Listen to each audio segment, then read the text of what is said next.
Dá, né? Bom, vamos lá. Vocês viram o que ele falou no final? Ó, o luto, a gente se programa para, se programa para fugir da morte, mas a morte faz parte da vida. E aí ele fala que o luto não é fácil e tal. Ele fala no finalzinho. Ele no médico, né? Meninas, o que é isso aqui? Uma veia? Hã? Uma veia? Uma veia, perdão, tá. Tá. Vamos ver se é isso. O que mais? Acho que é a fase do luto, né? As fases do luto. Muito bom, excelente, Luana. É isso aí. São as fases do luto. Mas eu nunca ouvi falar que o luto tem fase, tem. A gente vai falar rapidinho sobre elas, porque tem a ver com o documentário, né? Mas antes, a gente tem que entender o que é luto. Porque geralmente a gente acha que o luto é o quê? Só quando alguém? Não é isso. A gente acha. Todo mundo. Oi? Por exemplo, em caso de fase exato, excelente, Luiz. Luto, meninos. Quem propôs essas fases do luto, que a gente vai falar rapidinho de cada uma delas, foi Elizabeth Kübler-Ross, uma pesquisadora americana que lidou, era uma psicóloga que ia em hospitais, assim como a gente viu o pessoal aqui. E essa psicóloga lidava com muitas pessoas que estavam passando por esse processo, e ela percebeu que essas 5 fases são comuns a todo mundo. Todas as pessoas que ela entrevistou relataram e de alguma forma estavam passando ou já tinham passado por todas essas fases, que são as 5 fases do luto que a gente vai ver daqui a pouco. Mas não adianta nada a gente falar sobre as fases, a gente não sabe o que é luto. Luto é, segundo Elizabeth Kübler-Ross, quebra de vínculo. Todo e qualquer laço que você tenha, que seja importante para você, e que em algum momento isso se rompe, esse laço, se quebra, isso é luto. Geralmente é morte. Morreu minha mãe, morreu alguém que eu amava e tal. Mas o luto também se dá, por exemplo, traição. Oi? Também com pessoas vivas. Estou casado há 40 anos, meu marido me traiu. Opa! Eu era rico, nasci multimilionário. Minha empresa, minha família quebrou. Aqui. Então, houve um rompimento. E vocês vão ver que isso é muito comum. A gente pega um exemplo comum de morte, mas eu vou pegar outro exemplo. Vamos lá. Imagina, a Joana foi, por exemplo, traída pelo companheiro. Percebam que ela vai passar por todas essas fases.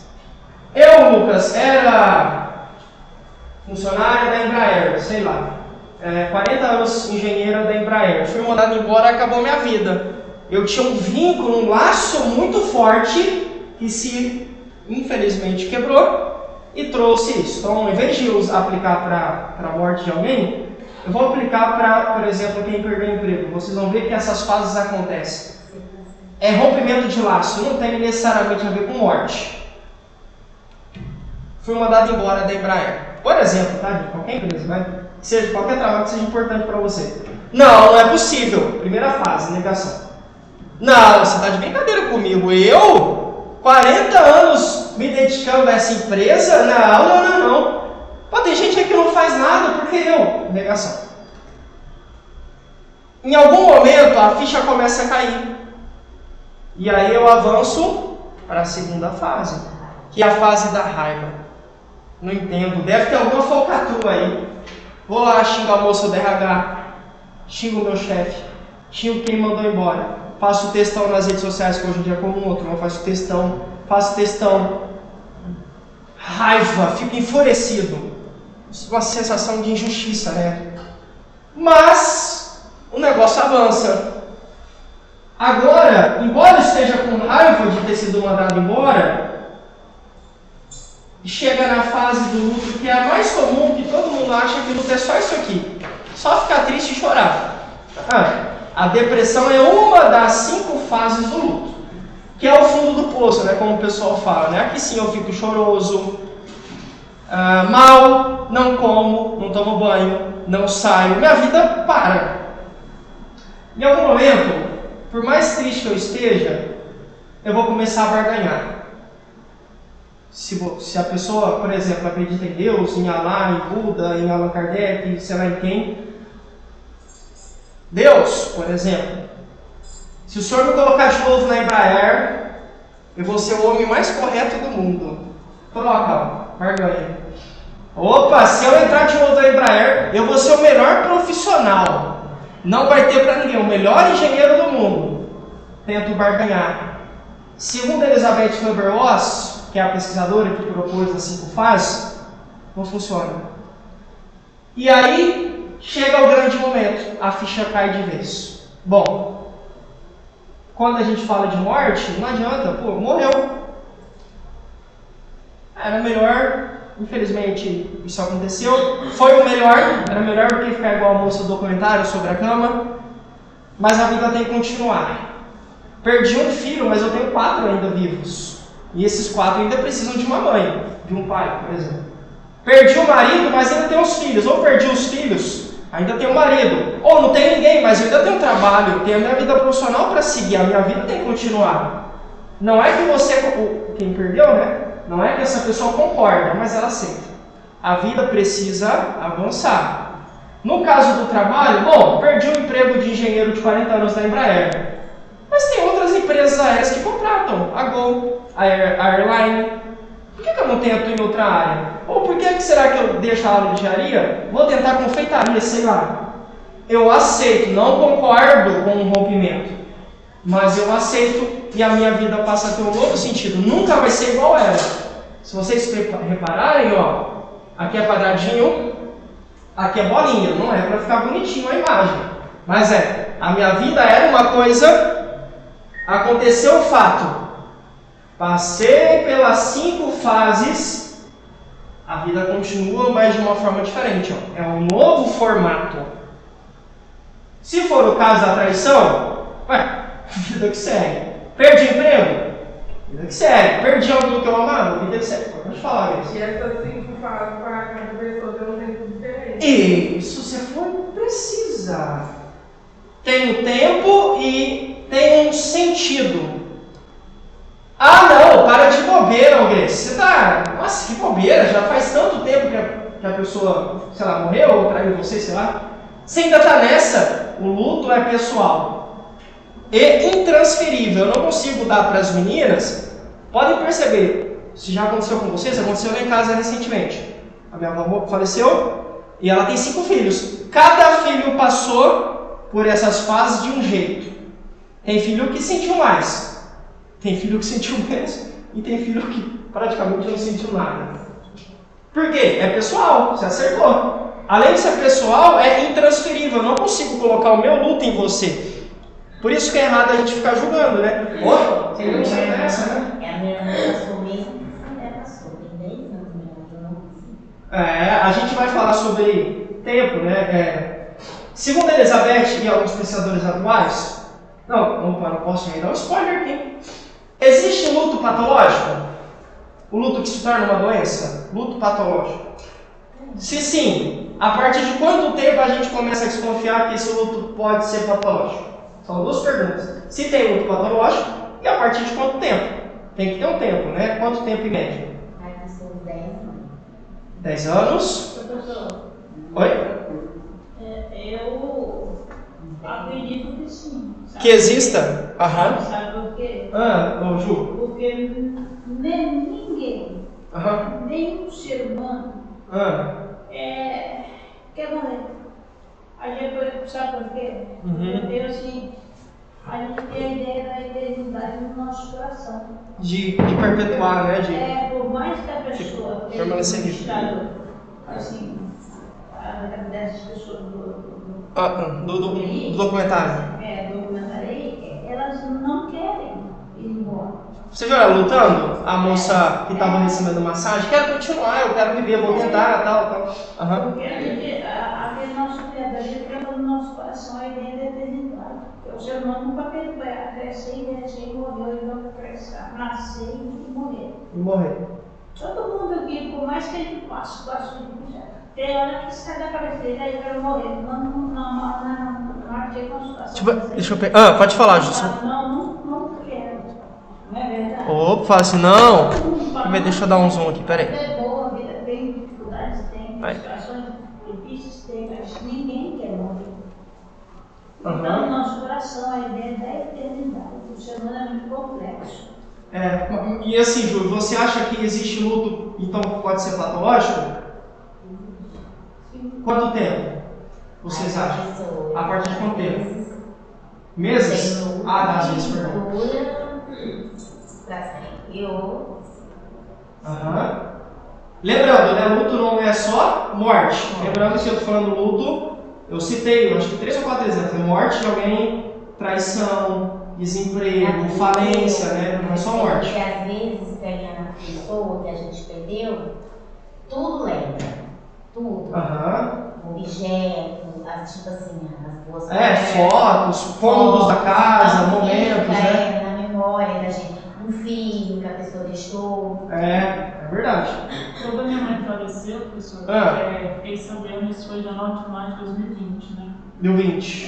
2020. Uhum. Aí ela faleceu às 50 da manhã. Aí meu irmão passou de carro, me levou, a gente foi no Pontal pra ver ela. Aí a minha irmã Daíra, minha irmã Lorena e o meu irmão John Heber, eles ficaram isolados, sabe assim. Eu não derramei uma lágrima, só derramei lágrima na hora que me ligaram e falaram, a mãe faleceu. Foi o caso da minha avó, foi assim. Aí eu olhei o caixão tudo, sabe?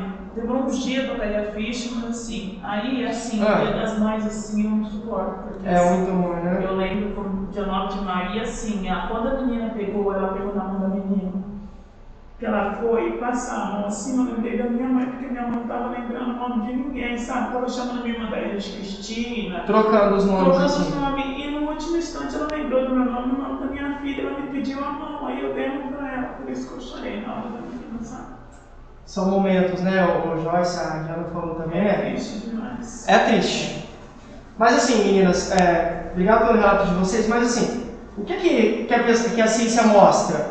Em média, uma criança passa por essas fases por 3 meses. Criança, um adulto até 6. O que a gente chama de luto patológico, e existe sim. Eu vou dar exemplo. Existe o luto patológico. Quando passa de 1 ano para lá. Mas a gente tem que, tipo assim, olha, morreu, por exemplo, fui traída em março do ano passado. Já deu 1 ano, já passou de março. Ainda assim continua mal. Lembra que a traição não é só morte, aqui o luto não é só morte, né? Começa a desconfiar. Então a ideia aqui é 1 ano para cima. Só que lógico, né? A gente vai deixar de lembrar da pessoa? Não. Isso não é luto patológico. Luto patológico é: a minha vida parou. Meu casamento afundou. Emprego esquece, eu não consigo mais ir para o emprego. Não consigo mais estudar. Aí, não como, não durmo, não tomo banho. Agora, lembrar, ver uma foto e lembrar, faz parte, né? Somos humanos. Isso não é luto patológico. Luto patológico é você... É uma ladeira. Tudo bem? Luto patológico é tipo uma depressão? É tipo isso. E pode, inclusive, levar o paciente a tentar contra a sua própria vida. E aceitação, não aceitar, né, professor? Isso. Aí, às vezes, ele tem dificuldade que não última fase. Então, ele fica... Quanto tempo ele pode durar? Não. A partir de 1 ano, a gente começa a desconfiar. A partir. Porque lembra que, em média, dura 6 meses em um adulto? Então, a gente dobra o tempo. Até 12 meses. Passou de 12 meses... Por exemplo, você conhece alguém que foi traído até hoje e a pessoa não superou? Deve conhecer, não deve? Conheço. Mas o duro, professor, ela não superou porque ela ficou 20 anos com a pessoa e depois o cara largou dela pra ficar com um homem. Mas você lembra que é vínculo? Quebrou o vínculo. Não, agora eu vou começar a trair. Tem gente que não se relaciona mais com ninguém. Fica um trauma assim. Ou não, quando começa a trair. Agora que eu vou trair, já me traiu. Opa! Senão, fica desconfiado, todo mundo vai trair. Todo mundo. E aí fica aquela neura, né? Aquela noia de ficar checando o celular, ficar checando a vida da pessoa. Tudo bem, meninas? Então, essa aula foi um pontapé para a gente conversar sobre o capítulo 11. Então, já fica para vocês aí, ó. Luto não tem a ver só com morte. É rompimento de laços. Tudo que era importante para você é que você perdeu. Um companheiro, um trabalho, A condição financeira. Isso trouxe doença pra minha mãe. Traz, lembra que? A perda dela, ela começou a ficar doente de verdade. Luto patológico. Fica. Aí, eu consigo sair do luto sem ajuda? Às vezes psiquiátrica, tem que tomar medicamento. Às vezes só psicológica, talvez resolva. Aí tem que ver cada caso a caso, né? Tem que ir com um especialista. Não dá para resolver, porque geralmente esse paciente atenta contra a sua própria vida. O que significa? Tenta se matar. Ou matar quem fez algo para ele. Vou dar um exemplo. O Joãozinho foi... A Joana foi traída pelo Joãozinho. A Joana vai lá e tenta matar o Joãozinho e a amante. Ou tenta se matar. Tudo bem? Isso é sério, muito sério. Mas acontece, né? O moço lá em Sertãozinho, ele trabalhava na Estar. Aí a pessoa vamos lá. Opa. Embora. Aí mandou ele embora, a esposa dele estava grávida. Opa, pode falar. Acho que aqui em Sertão, aqui em Ribeirão. Cadê você? Ele pulou do. Acho que do shopping. Pulou lá do último andar do prédio. Menino, mas esse do Santa Úrsula? Não sei se foi o Santa Úrsula. Mas porque você lembra que teve 2020 que tava aquela febre? Sim, acho que foi 13, do Santa Úrsula. 20, não foi? Não foi 2020? Qual shopping que foi? Mas acho ele que trabalhava lá em Sertãozinho. Aí ele, ele já começou a ficar triste, depressivo. Aí ele se matou. Aí ele estava grávida e não tinha dinheiro para nada. E ele se matou por conta disso. Perdeu o emprego. Aqui, olha aí o relato dela. Não morreu ninguém, mas houve um rompimento de laço, de vínculo empregatício. Trabalho. Perdeu o trabalho para algumas pessoas. Lucas, mas eu vou me matar porque eu perdi o trabalho? Você não, mas para algumas pessoas isso é importante. Tem pessoas que não aguentam. Lembra que é pessoal? Vou me matar porque eu fui traído. Tem alguns que fazem isso. Tem pessoas que preferem tirar a vida do que enfrentar o problema. É difícil, porque é difícil lidar. E aí que a gente tem que procurar ajuda. Tudo bem? Então por isso que a gente tem esses prazos. Geralmente até 6 meses é tempo suficiente para você sair dessa fase pior, digamos assim, né? Mas passou de 1 ano, você ainda continua só piorando. É casado, seu casamento afundou, porque você não quer mais nada com nada. Tem filho, você esqueceu dos seus filhos. Trabalho, se abandonou. Tem que desconfiar, tem que procurar ajuda, tá bom? Para que a gente mostrou, meninos, por que a gente falou de cuidados paliativos? Por causa de uma classe medicamentosa. Que, por sinal, é a primeira classe. Analgésicos. Por que o pessoal estava dando para a Mitra, que é a personagem principal do documentário? Medicamentos para ela curar? Não, para aliviar, amenizador do sofrimento. Exato. Que é, curiosamente, a primeira classe de medicamentos que a gente vai ver. Esse capítulo 11 fala das classes medicamentosas. Capítulo 11. A ideia aqui, meninos, é a gente entender o que cada classe faz.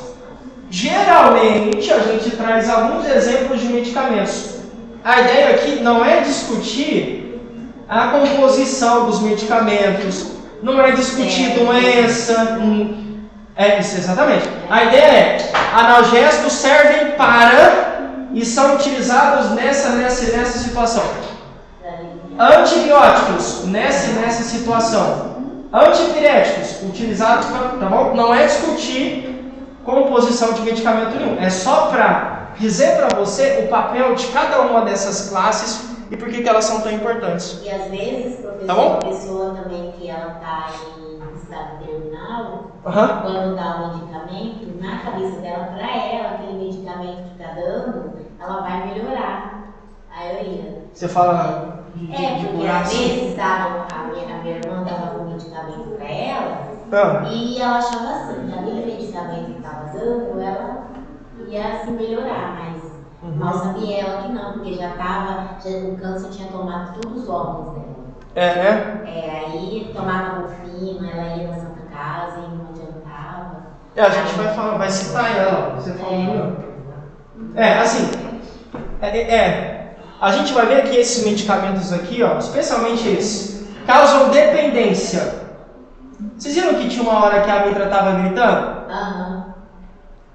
Tem algumas teorias. Aquilo pode ser o seguinte, que ela ficou dependente da droga. e começaram a reduzir a droga, a quantidade de droga administrada no organismo dela. E ela começou a sentir falta, como se o corpo dela tivesse abstinência. E aí ela teve uma crise de ansiedade. Viu que ela fala até no idioma dela, viu que ela é do Irã, né? Não são americanos, os principais lá não são americanos. E aí ela começa a falar lá na língua dela, lá não sei se é islamismo, não sei que língua que é, mas ela é do Irã. Começa a falar na língua materna dela. Por causa dessa crise de ansiedade, uma teoria é que seria por conta da falta da droga.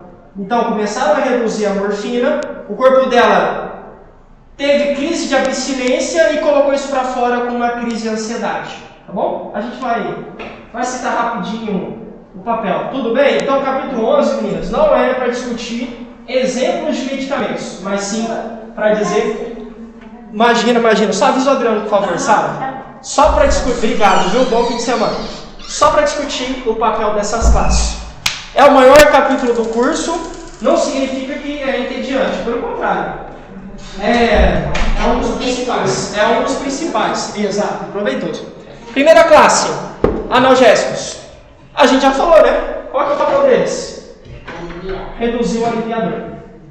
É isso que tem que vir na sua mente. Toda vez que a gente conversar sobre sobre analgésicos, o nosso objetivo é reduzir ou aliviar dor. Só que esse grupo, essa classe medicamentosa, tem dois grupos.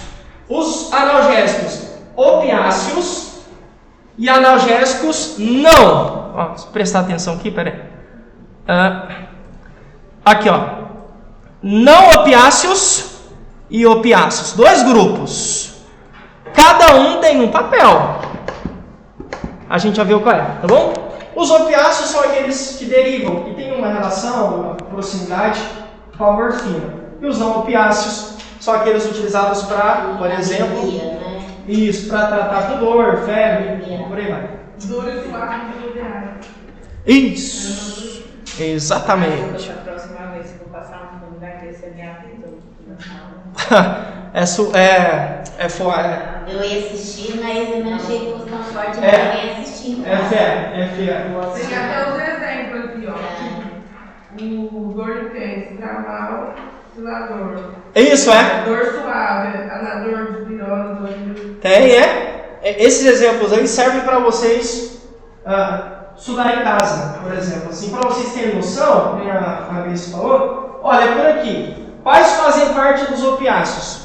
Os principais, os famosos, né? Esse. Não opiáceos. Esse. Está corretíssimo esse. Tudo bem? Então, ó, o meu objetivo não é combater a inflamação, não é combater a infecção. Dor. Quero aliviar a dor. Esse é o papel desses caras. E são divididos em dois grupos. Comecemos então a falar pelo primeiro grupo. O grupo dos opiáceos. São medicamentos sujeitos à receita médica. Imagina lá, tá lá a Amélia atendente de farmácia, companheira da Dona Maria das Dores. E aí o Lucas chega na farmácia, onde ela trabalha. Amélia, me dá uma morfina aí. Claro. Como é que... Posso fazer isso? Não. Ó. Por quê? Pessoal, se a turma eu falo muitas pessoas que eu conheço, talvez você conheça também, é viciada em dipirona, imaginem, a gente vai ver que isso aqui causa dependência. Exato, imagine como não seriam viciados em morfina. Qualquer dorzinha, morfina, receita médica. Mas eu preciso, receita médica. Professor, independente dos remédios, minha filha ontem teve uma crise de ansiedade, aí ela veio embora pro trabalho. Aí ela não tomou os remédios, né? Não tomou, ela não tomou. Aí tinha que comprar os remédios. Aí ela tava tão ruim que ela veio embora. Aí eu falei assim, manda o seu pai comprar pra você. Ela falou, não pode, porque eu tenho que assinar. É sério? Nem mandar. Não é brincadeira, não. Tem que assinar. Sabe por que não pode? Quem vai garantir, por exemplo, que o seu esposo... Eu falo assim, o atendente, na cabeça do atendente, tá? Não que eu duvide do seu esposo, não é isso? Mas na cabeça do atendente, quem garante que esse cara vai dar um medicamento para ela mesmo? Se não é pra ele, né? Opa! Se ele vai pegar para tentar se matar ou para vender por fora, traz ela aqui, ela assim, é bem séria. Por conta disso, tudo bem? Então a ideia aqui, meninos, eu quero aliviar a dor. Opiáceos tem a ver com ópio. São associados de alguma forma com a famosa morfina. Tá? Muito eficaz no controle da dor. Tanto é que quando a gente vê em filme, o que o pessoal geralmente aplica? Não é morfina? Você escuta falar de quebrou o braço, fratura, morfina. Tá com uma dor, não sei o quê, morfina. É uma droga que nos ajuda a ter mais qualidade, né? Mas a morfina te leva, você legal. Fica doidão. Além de ficar doidão, tem alguns problemas aqui, ó. Olha o principal problema. Dependência. E a morfina também. Dependência. Tem alguma a ver assim, em misturar com outro tipo de faz mal, bebida alcoólica, alguma coisa assim, ou não tem importância? Porque ela é injetável? Todo medicamento não pode ser administrado com droga. Que é outra droga, né? Com álcool. Não é para ser, tá bom? Olha o problemão aqui, ó. Dependência. E aí a teoria da Mitra, que é a moça do documentário, que ela estava dependente da morfina e que por isso começou a clamar, a pedir, a crise. Então, assim, uma hora também, professor, e eles iam liberar ela para ir para casa. A mãe dela não concordou. Esse. Ela não concordou porque não queria cuidar dela. Porque. Mas o marido falou: eu cuido. É uma honra, né? Para mim será uma honra. Mas ela achou que ia sofrer mais se ela fosse para casa. E vocês perceberam o que acontece? Eles perceberam desligar os equipamentos? Ou ninguém Eu abaixei. prestou atenção nisso? Eu não sei. Fala lá, nós vamos tirar os medicamentos e desligar os medicamentos. Por quê? A ideia não é boa? Puxa, eu quero que no caso dele, a minha esposa fique comigo por mais tempo, é o que ele fala no início do documentário. Só que, infelizmente, eu prolongo o sofrimento. A droga vai fazer a vida da pessoa se estender mais. Você sabe que ela não vai ter qualidade de vida. Exato, ou seja, a gente, com a droga, ela vive mais, mas não significa que ela vive bem ou melhor. Vive mais, mas vive melhor. A gente viu que sobrevive. entendeu? Não tá bom. E aí o que fizeram? Em algum momento decidiram, e aí tem um problema de familiares que divergem de opinião, e uma hora que o médico pergunta: o que você acha que ela faria? O marido falou uma coisa. A mãe dela, que parece que apitava demais, falou outra coisa. A mãe ainda falou pra ele: se fosse você, o que você faria se fosse você? A mãe não estava concordando. E aí a gente tem divergência. Isso é muito comum no hospital, principalmente para os cuidados paliativos, né? Desliga ou não equipamentos? Tira ou não tira a droga? Aí a família. A gente não deixou. É sério, assim. E aí cada família, baseada em valores, princípios, decide, né? Novamente, não tem o que é certo ou errado. É o que a família decide, a gente respeita. Ou deveria respeitar, né? Mas Enquanto profissionais. tem gente que fala, ai, quando eu ficar doente, desliga, não quero ficar sofrendo, tem gente que fala. Isso. Eu não, vai até o fim que eu quero. Você vai tentar isso. Vai até o final, né? Inclusive, viram aquela hora que um doutor japonês chegou e falou assim, esqueci o nome do cara. Ó, se ela chegar a esse ponto, o recomendável é que a gente não tente manobra para ressuscitar. Viu ele falando? O que ele quis dizer? Ó, se chegar a hora dela, deixa eu partir, por isso é uma partida final. Não passa nada. Porque se a gente usar algum medicamento, pode ser que a gente consiga trazer ela de volta, mas a vida não vai melhorar. E aí ele falou, é um conselho. Aí a família, não, deixa morrer naturalmente mesmo e tudo mais. Tudo bem? Então, opiáceos, primeiro grupo, os analgésicos opiáceos. Só que além da dependência, meninos, eles têm outros probleminhas. Quais seriam? Obstipação, sonolência, náusea, uma lista aí, né? Tudo bem? Aqui, ó. O que ela fala quando ela começa a ter a crise? Não sei o que eu estou sentindo, eu estou com uma angústia, um negócio. Uma coisa, exato. Não sei por quê. Pode ser, não estou falando o que é, pode ser. Parece que ela falou, estou com uma ansiedade, parece que eu quero alguma coisa. Mas é ansiedade, mas não sei o que é. Pode ser isso. Conselho, proteção, tudo bem? Então são alguns problemas. Mas o problema mesmo é isso aqui, ó. O consumo excessivo de opiáceos poderá levar a uma depressão respiratória grave. Traduzindo, a pessoa pode ter praticamente uma parada respiratória por conta do uso excessivo. Lembra da frase famosíssima? A diferença entre o remédio e o veneno é a dose. Aqui não é diferente. Se eu tomo em excesso, eu posso, como diria o pessoal no Goiás, ir para o beleléu. Tudo bem? Ah, mas não faz bem? Faz. Em excesso não. Em excesso pode levar você a ter uma crise respiratória e, infelizmente, até mesmo morrer. É sério, tá bom? O que aconteceu também, professor, que além dela tomar todos esses remédios e tudo, ela teve os dois tratamentos, que foi o remédio e o cuidado com a família, né? O carinho da família, de todo mundo, marido, exato. os enfermeiros. Exato. Inclusive, essa era uma resistência da mãe. Vocês viram que aquele japonesinho, o Bruce, que estava tomando banho no leito, ele foi para um lugar chamado Zen Hospice, que é tipo uma clínica especializada em casos de cuidados paliativos. E aí o doutor pergunta: vocês não querem levar a Mitra para lá? A mãe falou: não, porque eu quero ficar com ela. No hospital, a mãe poderia ficar, o marido. Na clínica, são profissionais que ficam lá.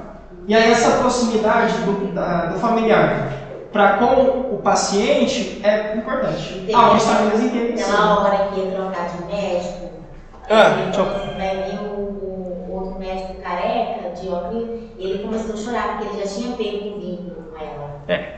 Viu que curioso? A gente geralmente tem uma visão que médicos são frios, e são mesmo, mas muitos ainda são frios. E quando assim, tipo, é igual ela ali, acostumada com os familiares, e visitar tal, de repente para de visitar familiar, como se tivesse tirado um remédio. Fica mais, tipo assim, ela fica mais frágil ainda. Mais triste ainda. E a chance de morrer, assim, aumentam mais. Acelera mais o processo, digamos assim. Tá bom?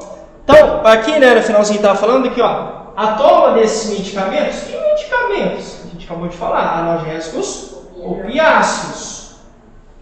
Envolve muitas precauções, muitos cuidados. Quem é que vai nortear isso? O médico. Ou o profissional responsável por isso. Tudo bem? Um atendente pode trabalhar em hospital? Pode. Talvez você lide com isso, inclusive. Uma aluna minha que formou no meio desse ano, trabalha hoje no hospital. E ela lida com isso, né? Se contrata direto. O dela está no São Paulo. Oi? Um atendente também que tem o terceiro. Não, o terceiro. Pra ensino médio, tem ensino médio. Tem que ter o terceiro para fazer. Para trabalhar em farmácia hospital. Não necessariamente, vamos lá. Algumas farmácias pedem o curso e só. Tem isso. Algumas vão por experiência. Outras, a gente contrata você sem curso, mas você vai ter que fazer o curso e o prazo está aqui. Eu te dou o prazo de 1 ano, por exemplo, para você, no mínimo, ingressar em um curso. Sabe o que eu fiz? Eu passei numa farmácia lá perto da minha casa e tinha um atendente, aí eu conversei com ele, falei que ele ia seguir fazer curso pelo Sebrae, e se eu poderia conversar com o patrão dele, só para ele me deixar auxiliar, uma visitinha técnica, que eu ficasse um pouquinho para ver como eles trabalham, como é e tudo, umas 2 horinhas assim, que não precisava dele me pagar. Aí ele falou assim: liga para ele, aí eu liguei para ele, que eu não vou lá conversar com ele, quem sabe, vai deixar. Quem sabe Então aqui, ó, para ser atendente, tem isso, eu posso ter o curso, algumas pedem experiência, outras não pedem, outras te dão um prazo, outras pedem curso técnico, aí depende muito. Agora, para cursar isso aqui não, esse curso aqui do Sebrae não tem que ter ensino médio. Então assim, não tem. Em hospitais e postos de saúde. Aí depende muito. Postinho de saúde é concurso público. Nos últimos que eu vi, todos pedem. Lembra aqueles que eu mandei para vocês de cravinhos? O único requisito era ensino médio. Aí, quando é concurso, ou quando é uma instituição, eles colocam os requisitos. Tem alguns que não pedem. Pedem só o ensino fundamental.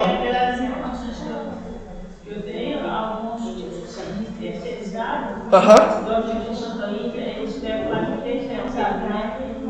Mas eles trabalham em postinho lá, um postinho perto da mensagem. E ainda depende muito da área, né? Geralmente, serviços gerais, limpeza, geralmente não. Se são concursados, sai no edital.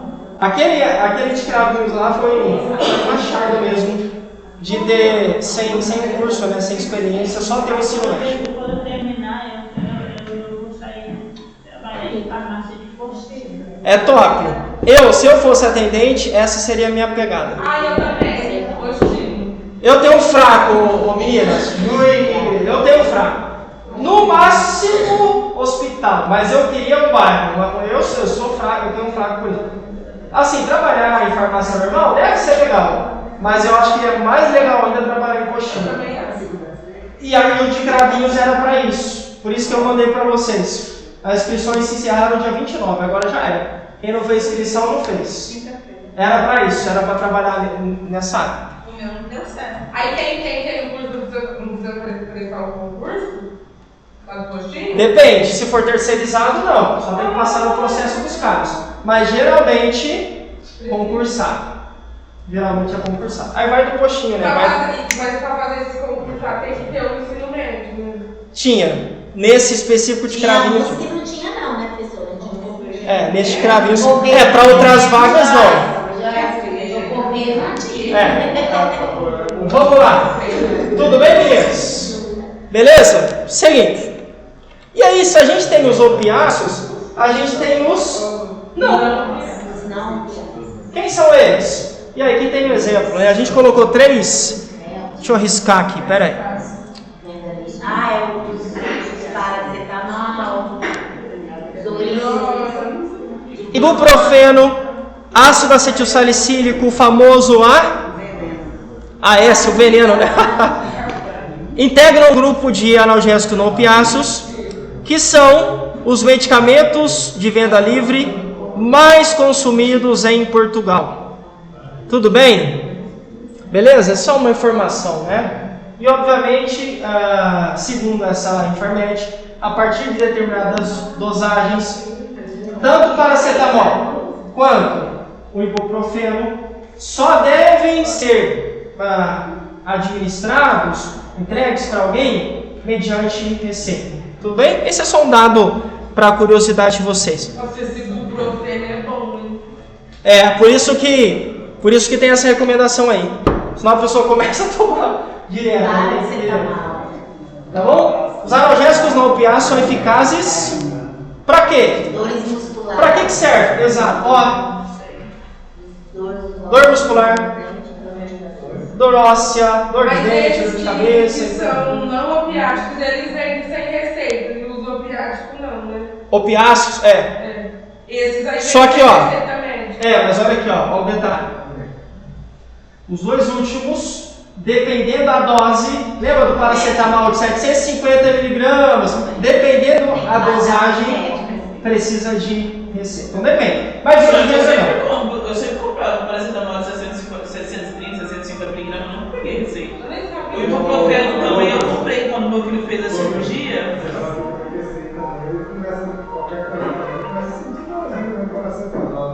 Ou que você fala que a pessoa. Entendi. Tem gente que toma demais. Dependência. Eu tenho uma colega minha, professora, que ela. Acontece? Eu perguntei pra ela, né? Eu falei assim: nossa, Lenita, por que você tá tomando remédio? Menina, eu já tô começando a sentir a dor. Antes que ela pegue, eu tô tomando remédio. Eu falei, você é louca, menina. Eu vou tomar. A dor geralmente chega por volta do meio-dia e meio. Eu vou tomar meio-dia pra não ter. Ela faz desse jeito. É tipo isso, né? Ela dá jeito de medicamento. Mas é assim, isso acontece. Não é pra ser assim, né? Tá super errado. Eu vicio. Mas agora eu já tomo remédio mesmo quando eu vejo que eu tô nas últimas, então não aguento. Aí eu tomo. Tem que tomar cuidado. Meninos, os próximos agora. Vai parecer um nome estranho aqui, aqui, mas não posso. Não, se você tá lendo, né? Não pode ler, não vai olhar para a apostila agora. Esse cara aí, ó, antipirético. Eu brinquei com vocês, né? Que acha isso? Antipiréticos. Antipiréticos. Lembra que eu brinquei? É para não pirar, né? É quem tem crise convulsiva, não? Para quem tem epilepsia, para quem tem crise convulsiva. É uma pergunta. Não, peraí. Epiláticos? Piréticos. Antipiréticos. É assim, é anti, né? O anti normal, né?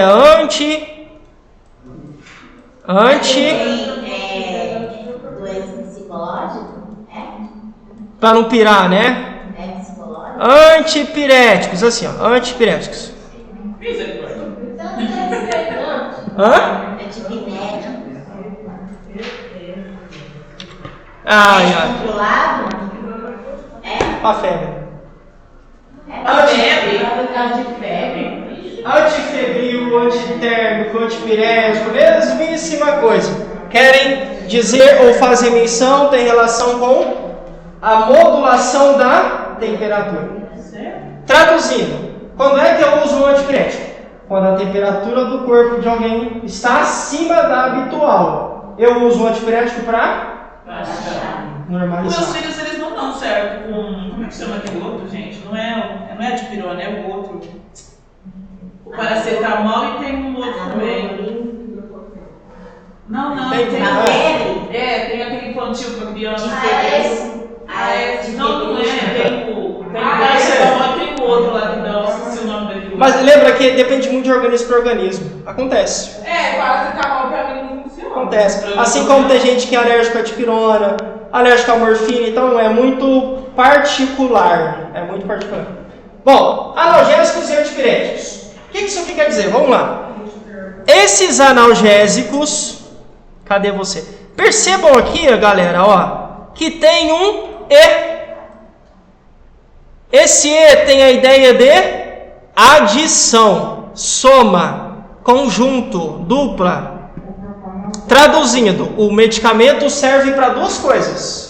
Serve para dor e a gente já viu, né? Dor, e febre. analgésico, redução da dor. Perfeito. Antipirético para lidar com a temperatura. Então, o medicamento serve para reduzir dor e para modular a temperatura, tá bom? Professor, deixa eu te falar uma coisa. A minha filha, ela tinha 6 meses aquela. Foi a primeira vez que eu levei ela no médico tirando as consultas do dia a dia, né? Que tinha por mês da pediatra dela. Aí deu a infecção de garganta nela e eu não sabia que a infecção de garganta subia a febre dela, falta de ar. Eu achei que ela estava com Covid, foi logo nesse, né? Não. Aí eu peguei e levei ela no médico de manhã cedo, aqui no posto central, não pude atender, levei ela lá pro Cuiabá. Aí fez exame de sangue nela tudo. Aí falou assim, depois você pode voltar aqui no outro dia pra buscar o resultado, que não deu nada e tal, nessas que a gente fez. No outro dia eu voltei lá sem ela, eles não quiseram me pegar. Aí eu falei, não, mas ela deu uma melhorada, vou fazer aquilo que é no médico, eu quero pegar só o exame, o que deu. A gente não pode te pegar nem falar, tem que trazer a menina, eu falei, 6 meses, aí eu levei a menina, não de pegar um monte de trem. Complicado. Um bebezinho? Minha filha tinha 6 meses. Acontece. Não, eles queriam que eu voltasse. Mas eles queriam avaliar ela, né? Vamos ouvir a Lua. Vai lá, No caso, esses antipiréticos para baixar a febre seria para não dar convulsão? Lembra aqui, ó. Não. Esse para convulsão tem outro nome. Cadê a... Para convulsão é porque tem o... É porque parece mesmo. Deixa eu colocar aqui. Lá é epilepsia. É antipiréticos com R. O que isso aqui significa? Claro, vamos lá. Em crianças, a elevação da temperatura realmente aumenta a chance de ter convulsão. Exatamente. Mas a ideia aqui é, esses antipiréticos não são utilizados para tratar a convulsão. São utilizados para reduzir a temperatura. Só que, consequentemente, quando eu reduzo a temperatura, a chance da convulsão acontecer cai. Então, assim, eles são utilizados para tratar a convulsão? Não. Mas sim para reduzir a temperatura. Para reduzir a temperatura, diminuir a chance da convulsão. No caso da epilepsia, que é uma doença mesmo e aí é crônica, aí não, tem uma outra classe que a gente vai falar dela. Não são os antipiréticos. É um remédio controlado que a pessoa tem que tomar pro resto da vida. Tem que tomar para poder reduzir as crises convulsivas, tá bom? Nossa, teve uma vez Tudo que eu bem? estava cuidando da filha da minha ex-cunhada, ela faleceu, a Jaque. E eu não Vamos sabia lá. que ela tomava esses remédios tudo. Ela saiu para trabalhar e falou, já deu os remédios da Jaque, pode ficar tranquilo. Nossa, a menina acordou se debatendo, ela tinha a unha maior do caminho, professor, deu um gato na mão dela. Quer dizer, Acontece. ela me arranhou tudinho, professor. Eu cheguei, ela chegou, aí a mãe dela chegou em casa, aí eu perguntei pra ela, a irmã dela, como já sabia a doença, pegou o remédio pra ela, né? E ela falou, já sai de cima, só vai te matar você, então você chega em casa, precisa retrai. Aí a senhora perguntou pra mim o que aconteceu, eu falei, a Jaque me arranhou tudo, começou a se debater pra tentar segurar ela. Não aí funciona. ela chegou e deu remédio. A gente vai aprender como. Depois eu descobri que não funciona. Não é por aí. Professor, depois Vamos lá. você vai fazer de novo a medição, né, de expressão. A aferição vamos, a gente vai fazer. Todo mundo vai fazer. Tudo bem, meninos? Então, analgésicos mais antipiréticos, quero resolver dois problemas: dor e febre. Resumidamente é isso. Aí tem um exemplo que é o paracetamol, né? Para que você tá mal, Luana. Para, Luana. Especificamente falando dos antitérmicos, também que recebem outro nome, né? Antipirético, antitérmico, antifebril, tudo a mesma coisa. Antigripal, O nosso tem, mas aí é pra Livro. Exato, não é esse o caso que tem, a gente vai falar deles, mas para outra situação. Antitérmicos, anti, contra, repulsa, combato, luto, tem uma aversão a temperatura alta. Então esse anti é sempre contra, né? Então contra a temperatura elevada. Esses caras querem, ou tem, né, o objetivo, a ideia deles é prevenir ou reduzir a febre. Tudo bem? Só que tem um probleminha. Tá aqui, ó, inclusive. Lucas, eu estou com a temperatura normal, igual a gente está aqui. Se eu tomar um antitérmico, minha temperatura vai cair lá para baixo? Não vai ficar. Aqui, ó. A resposta da sua pergunta está aqui, ó. Não vão afetar a sua temperatura. A droga é utilizada para modular a sua temperatura quando ela está alta. Se está normal, não vai fazer efeito. Então eu posso tomar todo direito? Não, né? Não, né? O Lucas falou que eu posso tomar que não vai fazer mal. Não é isso. Caso aconteça como equívoco, você não vai ter a sua temperatura prejudicada. É isso. Em caso de erro, tá? Um equívoco. Só que, de forma contraditória, digamos assim, geralmente esses caras são utilizados para outras coisas. Eu entendi. Vamos lá, vou pegar um exemplo para vocês. Por exemplo, os antipiréticos mais comuns no Brasil e nos Estados Unidos, olha aqui, Aspirina, paracetamol. E o paracetamol, que são utilizados para quê? Geralmente, dor. É a função deles? Sim. Não. Assim, inicialmente falando, a ideia inicial deles é dor? Não. Mas sim reduzir a temperatura. Mas também, como um conjunto, vai um plus, nos oferece essa possibilidade de você ter a redução da dor. Não, a ideia é essa.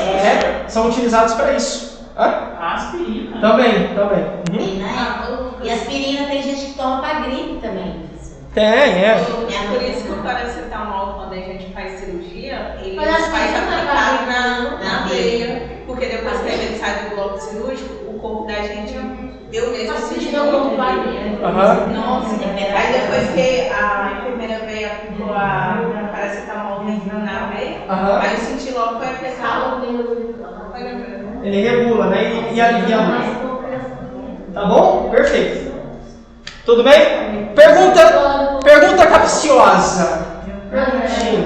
A febre é má? Ela é assim, malvadona? Ou ela é boa? Ou depende? Ela não é boa e nem ruim, professor, porque se está dando a febre, está indicando que ela foi de errado, está acontecendo com você. Mas isso é bom ou ruim?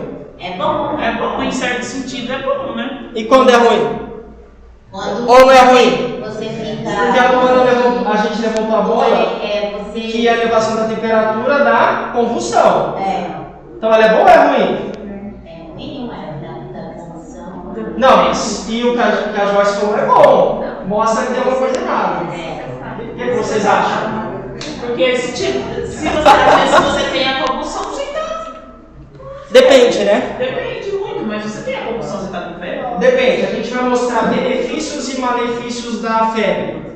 É que tem gente que tem uma visão muito negativa. Febre é péssimo. Opa, peraí. Então, se você pensa assim, a gente vai mostrar alguns exemplos do porquê que a febre não é tão ruim assim. Não, porque se já pensou, se você tá com algum problema e tá interno, que a febre não volta pra fora, é pior ainda. Então, ó, vamos lá, benefícios. O aumento da resposta imunitária. O que isso quer dizer? O meu corpo consegue resistir mais ao invasor, a bactéria, o vírus, o fungo, sei lá, alguma coisa que entrou no meu corpo. O meu corpo consegue resistir mais quando a minha temperatura está alta. Então, aumenta a minha resposta de defesa, resposta imunitária. E promove... Ai, não sei o que tem a ver com a isso. saturação? Fagocitose. Tem a ver? Hã? Tem a ver com a saturação? Saturação é a concentração de oxigênio na corrente sanguínea. Tipo assim, a temperatura do corpo?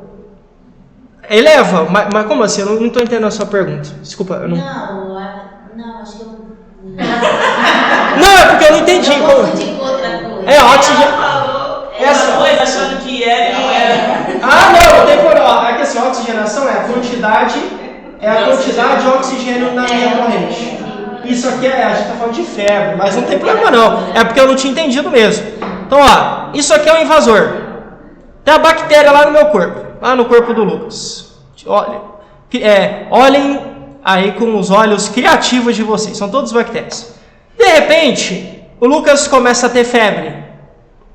A temperatura aumenta, como a Joyce muito bem colocou, para dizer que tem alguma coisa errada no meu corpo. Ó, tem algum invasor aí. Quando a minha temperatura aumenta, vem alguém e cerca cada uma dessas bactérias, e aí é como se as células do seu corpo se suicidassem por você. Então elas, para proteger o bem maior, elas abarcam uma bactéria. Sabe tipo o homem-bomba? Um exemplo triste, mas é só para vocês entenderem. Ele não se suicida por uma causa maior lá que ele crê. Nesse caso, a célula também se mata para proteger você. Então, a elevação da temperatura aumenta a fagocitose, que é isso. Vem uma célula, entre aspas, de um jeito bem simples, come a bactéria e explode, e se mata. Tem gente que fala, deixa mas a bactéria morre também? Morre, por isso que ela febre não, deixa a febre. Ela só toma banho. Isso aqui mas a gente vai ver que a febre não é tão boazinha assim. A gente vai mostrar o lado oposto dela, o lado ruim. Tudo bem? Então, você está vendo um nome estranho ali, ó, fagocitose? Talvez você não saiba. Não vai fazer igual meu professor. Meu professor, primeiro dia de faculdade, apareceu essa fagocitose. Essa palavra. E aí, em vez de explicar como eu fiz, ele falou assim: bom, como os senhores já estão na faculdade, imagino que vocês já sabem o que é fagocitose. Então, eu não vou explicar. Quem não sabe, dá seu jeito. E continua. Então, você está vendo uma palavra estranha aqui? Eu estou só dizendo para você que a febre aumenta esse processo de defesa do corpo. Além da resposta imunitária, também promove a fagocitose, que é esse suicídio, entre aspas, tá? Bem entre aspas, em massa para proteger você. Então, eu mato uma bactéria, mas eu acabo morrendo também, célula, né? Para poder proteger o corpo da Ilza, da Isabela e tudo mais. O que mais? Olha aqui, mais um benefício. Quando o meu corpo tem a sua temperatura elevada, o ambiente não fica propício para as bactérias se desenvolverem. Professor, mas quando dá febre interna e não externa? Febre é febre. Tipo assim, o que eu quero dizer é o quê? É a mesma coisa, tem os mesmos benefícios. Nesse sentido. Tem os mesmos benefícios. É a elevação da temperatura. Tá bom? Igual a criança, estoura tudo a boca da criança. Então, nesse caso é boa, né? É ruim. Que aí é por isso que eu tava brincando com você. É boa ou é ruim? É porque depende. Você tem anticorpos. Aí eu falei, depende. Bom, vamos lá. Problemas. A gente já citou, a Luana tinha perguntado da epilepsia. Convulsão. Principalmente em crianças. Quanto maior a temperatura, maior a chance da criança convulsionar. Claro, significa que a criança vai ter convulsão? Não. Eu, Lucas, tive muitas, porque eu tinha muita febre, muita dor de garganta, muita febre e convulsionava sempre. Sempre, por causa de um problema cerebral que eu tinha. Eu acho que tem até hoje problema de cabeça. Tomei Gardenal por muito tempo, eu acho que fez efeito. Mas eu tomei mesmo. Mas é só uma brincadeira. Bom, vamos lá. A ideia aqui, meninas, é principalmente pacientes que tenham problemas aqui, ó, de coração. Eu, Lucas, tenho insuficiência cardíaca, meu coração não bate como deveria. Eu, Lucas, tenho algum problema cardíaco. A febre não é bem-vinda. Nesse problema, né? Então eu sou cardiopata, tenho um problema de coração. Olha o que acontece com cardiopatas. Ai, não entendi nada. É assim. Um exemplo. Quando você sobe aquela escada, a temperatura do seu corpo aumenta ou diminui? Aumenta. Você não chega aqui suado? Eu vou falar por mim. Eu chego. Batimentos, respiração, temperatura e a pressão. Todos os sinais vitais, no caso, sobem. E olha o que ele está falando aqui, ó. A febre resulta, em parte, do aumento da taxa metabólica do organismo, no que se traduz no aumento do consumo de oxigênio. Não entendi nada. Traduzindo. Quando a gente sobe na escada, por que a nossa temperatura eleva? Por que os nossos batimentos se elevam? Porque os meus músculos precisam de energia para conseguir subir aquilo ali. E como é que a energia chega para a minha coxa? Por meio do sangue. O sangue leva nutrientes e oxigênio. Só que para o sangue chegar, alguém tem que bombear. Quem é esse alguém? O coração. Então, quando a gente sobe, você chega com o coração saindo pela boca, é porque o coração está mandando o sangue para poder suprir as necessidades do seu corpo para você executar a tarefa. Lucas, mas aí é normal. Mas lembra que a pessoa é cardiopata? É normal, mas o coração dela já é fraco, por exemplo. Se bater demais... De exercício que a pessoa não pode fazer, né? Porque força. Porque os seus músculos vão precisar de oxigênio. Meu coração vai bater mais para não dar. Só que quando ele bate mais, ele força. É tipo você pegar um Uninho. Nada contra o Uno, inclusive eu sou fã. Fala assim, o professor tem preconceito com o Uno. Não, eu tenho vontade de ter um Uno, deu para comprar, comprei outro. Queria um Uninho. Mas pega um Uninho e dá 220 nele na Anhanguera. Vou daqui a São Paulo 220. Se eu não chego em Campinas, o motor vai pifar. Por quê? Trabalhou muito lá em cima. Não foi feito para isso. Esse motor não funciona. Se fosse um Porsche, né? Um GTI, mas um Uninho não vai. É esse caso aqui, ó. Se o motor do meu corpo, o coração, já não vai bem, não está bem, por algum problema, tem alguma doença, sei lá. Se eu forço demais, ele pode parar. Parando, se não tiver ninguém para me ajudar, eu posso... Tudo bem? Então a febre é boa, ela é gente... Depende. É isso. Exato. Fechou, meninas? Agora eu faço assim, professor, graças a Deus agora eles não estão dando mais febre, mas era sempre o dia que eu estava quebrada, morrendo de sono, os meninos davam febre. Parece que escolhe, né? É castigo, eu falava era castigo. É castigo, meu Deus. mas aí eu dava. É castigo. Eu dava de pirona pra eles e eu dou de pirona pra eles até hoje, do jeito que minha mãe me ensinou. Eu não ponho nada, eu dou direto. Aí eu dou direto e coloco eles no banho. Eu coloco na água bem mais morninha e eles ficam lá durante meia hora. Uma delícia. Eu gosto demais. Maravilhoso. Os dois, meu mais velho, aprendeu a tomar comprimido quando eu tomava mais comprimido. Nossa! É melhor tomar comprimido do que o... Mãe, eu comprimido também, porque eu não aguento mais. Deus me livre. Ei, Jones. Meninos, para fechar, a última classe do dia, depois continua, né? Antigripais que lidam com gripe. Não tem segredo, né? Antigripais fazer o quê? Combater gripe. Pode tomar com o meu marido, professor. O Cimegripe? Só passa no banheiro. Pode. E aí já corre que a gente vai fechar sobre semana que vem, hein?